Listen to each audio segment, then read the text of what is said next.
প্রিয় দর্শক, জানিয়ে দেব আমাদের হাতে থাকা সর্বশেষ আপডেট আন্তর্জাতিক বাংলা খবর। চ্যানেলটি সাবস্ক্রাইব করে আমাদের সাথেই থাকুন। লেবানন ইসরায়েলের খেলার মাঠ হওয়া উচিত, বললেন ইসরায়েলি মন্ত্রী। লেবাননের সঙ্গে সম্ভাব্য যুদ্ধবিরতি চুক্তি প্রত্যাখ্যানের জন্য ইসরায়েলের প্রধানমন্ত্রী বেনিয়ামিন নেতানিয়াহুর প্রতি আহ্বান জানিয়েছেন দেশটির চরমপন্থী জাতীয় নিরাপত্তা মন্ত্রী ইতামার বেন-গভির। একই সঙ্গে লেবাননকে ইসরায়েলের খেলার মাঠ হিসেবে অভিহিত করে তিনি কড়া অবস্থান জানান। সোমবার 22 জুন ইসরায়েলের রাষ্ট্রীয় প্রচার মাধ্যম কানকে দেওয়া এক সাক্ষাৎকারে বেন-গভির বলেন, লেবাননের সঙ্গে কোনো ধরনের যুদ্ধবিরতি ইসরায়েলের জন্য গ্রহণযোগ্য নয়। তার মতে ইসরায়েলকে অবশ্যই সামরিক চাপ অব্যাহত রাখতে হবে এবং কোনোভাবেই যুদ্ধবিরতিতে সম্মত হওয়া উচিত নয়। তিনি দাবি করেন, লেবানন নামের আরব রাষ্ট্রটি ইসরায়েলের কৌশলগত প্রভাবের ক্ষেত্র হওয়া উচিত। এ প্রসঙ্গে তিনি সরাসরি প্রধানমন্ত্রী নেতানিয়াহুর উপর চাপ সৃষ্টি করে যুক্তরাষ্ট্রের সাবেক প্রেসিডেন্ট ট্রাম্পকে ইসরায়েলের অবস্থান জানাতে বলেন। বেন-গভির ট্রাম্পকে বন্ধু হিসেবে উল্লেখ করলেও স্পষ্টভাবে জানান, ইসরায়েলকে জানিয়ে দিতে হবে যে তারা এই যুদ্ধবিরতি মেনে নেবে না।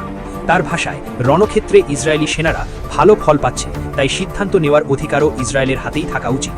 বেন-গভিরের এই বক্তব্য এমন সময় এলো যখন যুক্তরাষ্ট্র ও ইরানের সম্ভাব্য সমঝোতা এবং লেবানন সীমান্তে যুদ্ধবিরতি নিয়ে ইসরায়েলের রাজনৈতিক ও নিরাপত্তা মহলে মতবিরোধ তীব্র হয়েছে। বিভিন্ন প্রতিবেদনে বলা হচ্ছে, ওয়াশিংটনের মধ্যস্থতায় ইরান ও হিজবুল্লাহ সংশ্লিষ্ট আলোচনার অগ্রগতি নিয়ে তেল আবিবে উদ্বেগ বাড়ছে।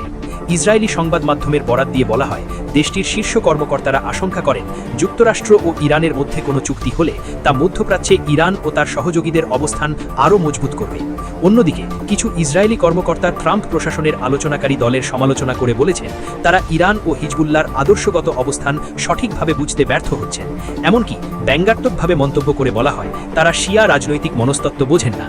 এই উত্তেজনাপূর্ণ পরিস্থিতির মধ্যেই গত শনিবার 20 জুন প্রধানমন্ত্রী নেতানিয়াহু তার মন্ত্রিসভার সদস্যদের ট্রাম্পের বিরুদ্ধে ব্যক্তিগত আক্রমণ থেকে বিরত থাকার নির্দেশ দেন বলে জানা গেছে। এদিকে মঙ্গলবার 23 জুন ওয়াশিংটনে ইসরায়েল ও লেবাননের মধ্যে যুদ্ধবিরতি আলোচনার 5ম দফা বৈঠক হওয়ার কথা রয়েছে। এপ্রিল মাস থেকে চলমান এই আলোচনার লক্ষ্য সীমান্তে চলমান সংঘাত প্রশমন। লেবাননের সরকারি হিসেব অনুযায়ী 2026 সালের 2 মার্চ থেকে শুরু হওয়া ইসরায়েলি হামলায় এখনও পর্যন্ত 4100 জনের বেশি মানুষ মারা গেছেন এবং 12,000-এর বেশি মানুষ আহত হয়েছেন। এছাড়া দক্ষিণ লেবাননের বড় অংশ দীর্ঘদিন ধরে ইসরায়েলি সামরিক নিয়ন্ত্রণে রয়েছে বলে দাবি করা হয়। সূত্র আল জাজিরা। মধ্যপ্রাচ্যের সাম্প্রতিক সংঘাতের পর নিজেদের প্রতিরক্ষা সক্ষমতা আরও শক্তিশালী করতে নতুন অস্ত্র সংগ্রহের উদ্যোগ নিয়েছে সংযুক্ত আরব আমিরাত ইউএই। এই লক্ষ্যে ভারতের তৈরি অত্যাধুনিক কিছু প্রতিরক্ষা ব্যবস্থা কেনার বিষয়ে দুই দেশের মধ্যে আলোচনা চলছে বলে একাধিক সূত্র জানিয়েছে। সোমবার 22 জুন বার্তা সংস্থা রয়টার্সের একটি প্রতিবেদনে এই তথ্য জানা গেছে।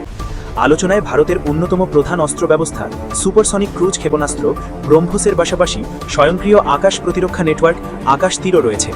বিষয়টির সঙ্গে সংশ্লিষ্ট কয়েকজন ভারতীয় সূত্র জানিয়েছে, আলোচনা এখনও প্রাথমিক পর্যায়ে থাকলেও অগ্রগতি দ্রুত হচ্ছে। ব্রহ্মস ক্ষেপণাস্ত্র ভারত ও রাশিয়ার যৌথ উদ্যোগে তৈরি। এটি স্থল, সমুদ্র ও আকাশ 3 প্ল্যাটফর্ম থেকেই নিক্ষেপ করা যায় এবং বিশ্বের দ্রুততম ক্রুজ ক্ষেপণাস্ত্রগুলির একটি হিসেবে বিবেচিত।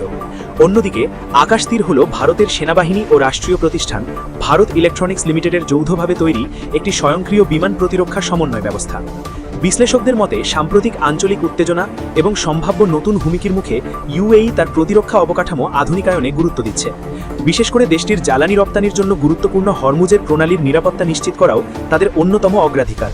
প্রতিরক্ষা বিশ্লেষক পার্ল পান্ডিয়ার মতে, অস্ত্রের সরবরাহকারী দেশগুলোর বৈচিত্র্য বাড়ালে ইউএই কৌশলগতভাবে আরও স্বাধীন অবস্থান নিতে পারবে।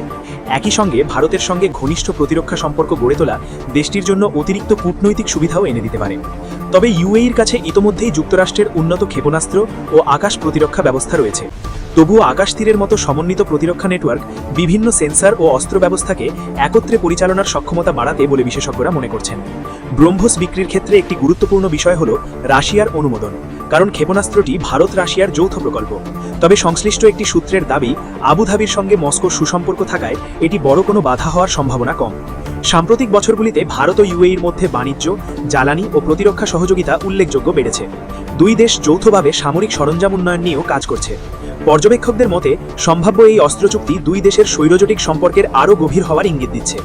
গত বছর ভারত ও পাকিস্তানের মধ্যে স্বল্পস্থায়ী সংঘাতে প্রথমবারের মতো যুদ্ধক্ষেত্রে ব্রহ্মোস ব্যবহারের পর আন্তর্জাতিক বাজারে ক্ষেপণাস্ত্রটির প্রতি আগ্রহ বেড়েছে বলে ভারতীয় সূত্রগুলির দাবি।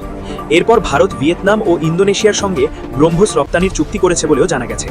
এছাড়া থাইল্যান্ড, দক্ষিণ আফ্রিকা, ব্রাজিল ও চিলিও এই ক্ষেপণাস্ত্রের বিষয়ে আগ্রহ দেখিয়েছে। ভারতের সরকারি তথ্য অনুযায়ী 2025-26 অর্থবছরে দেশটির প্রতিরক্ষা রপ্তানি প্রায় $4 বিলিয়ন ছাড়িয়ে গেছে, যা এক দশক আগের তুলনায় শতগুণ বেশি। বর্তমানে ভারত বিশ্বের অন্যতম বৃহৎ অস্ত্র আমদানিকারক হলেও একই সঙ্গে প্রতিরক্ষা রপ্তানিকারক হিসেবেও নিজেদের অবস্থান শক্তিশালী করার চেষ্টা চালিয়ে যাচ্ছে। ভারতের বিরুদ্ধে যুদ্ধ ঘোষণার হুঁশিয়ারি পাকিস্তানের। ভারতের বিরুদ্ধে সরাসরি সামরিক সংঘাত বা যুদ্ধের হুঁশিয়ারি দিয়েছেন পাকিস্তানের প্রতিরক্ষা মন্ত্রী খাজা আসিফ। দিল্লির পক্ষ থেকে ঐতিহাসিক সিন্ধু নদ জলচুক্তি স্থগিত করার পর উদ্ভূত পরিস্থিতিতে তিনি এই কড়া অবস্থান ব্যক্ত করেন।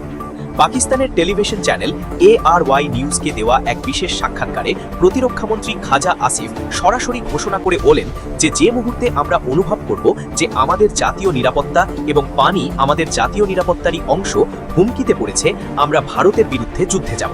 অবশ্যই তিনি আরও দাবি করেন যে ভারত যদি অত্যন্ত উদ্বেগজনক গতিতে পাকিস্তানের পানি সরবরাহ ব্যাহত করার কোনো পদক্ষেপ নেয় এবং ইসলামাবাদ যদি এর সুনির্দিষ্ট প্রমাণ পায়, তবে সামরিক ব্যবস্থা নেওয়ার বিষয়টি অবশ্যই বিবেচনা করা হবে। পাকিস্তানের পক্ষ থেকে এমন উস্কানিমূলক মন্তব্য মূলত গত এপ্রিল মাসে পাহালগ্রামে ঘটে যাওয়া একটি ভয়াবহ সন্ত্রাসী হামলার জের ধরে এসেছে। ওই হামলায় 26 জন মানুষ নিহত হওয়ার পর ভারত সরকার 1960 সালের ঐতিহাসিক সিন্ধু নদ জলচুক্তিটি দৃঢ়ভাবে স্থগিত ঘোষণা করে। ভারতের পক্ষ থেকে স্পষ্ট জানিয়ে দেওয়া হয়েছে যে পাকিস্তান যতক্ষণ না তাদের সীমান্ত পারের সমস্ত সন্ত্রাসী নেটওয়ার্ক এবং অবকাঠামো সম্পূর্ণ ধ্বংস করতে নির্ভরযোগ্য ও দৃশ্যমান পদক্ষেপ নেবে, ততক্ষণ পর্যন্ত এই স্থগিতাদেশ বহাল থাকবে। বিশ্বব্যাংকের মধ্যস্থতায় হওয়া এই ঐতিহাসিক চুক্তির নিয়ম অনুযায়ী পাকিস্তান সাধারণত সিন্ধু অববাহিকার প্রায় 80% পানি তাদের কৃষিকাজের জন্য ব্যবহার করার আইনি অধিকার পেয়ে থাকে। তবে বর্তমানে দেশের ভেতরে তীব্র অব্যবস্থাপনার কারণে পাকিস্তানের বিশাল ফসলি জমি মারাত্মক হুমকির মুখে পড়েছে। পাকিস্তানি প্রতিরক্ষামন্ত্রী খাজা আসিফ এই ব্যর্থতার দায় সম্পূর্ণ নয়াদিল্লির ওপর চাপানোর চেষ্টা করে অভিযোগ করেছেন যে ভারত মূলত পানিকে অস্ত্র হিসেবে ব্যবহার করছে এবং চেনাব নদীর স্বাভাবিক প্রবাহ বাধাগ্রস্ত করার পাশাপাশি প্রয়োজনীয় তথ্য গোপন রাখছে। অবশ্য খাজা আসিফ দাবি করেছেন যে অতীতে পাকিস্তানি প্রতিনিধি দল ভারতের বিভিন্ন জল প্রকল্পে প্রায় 115 বার পরিদর্শন কাজ সম্পন্ন করেছিল। তবে বিগত এক বছরে সীমান্তের ওপারে ঠিক কী ধরনের উন্নয়ন বা পরিবর্তন হয়েছে সে বিষয়ে বর্তমানের কোনো সুনির্দিষ্ট তথ্য তার কাছে নেই বলে তিনি স্বীকার করে দেন, যা তার নিজের তোলা অভিযোগের সত্যতাকে অনেকটাই দুর্বল করে দেয়।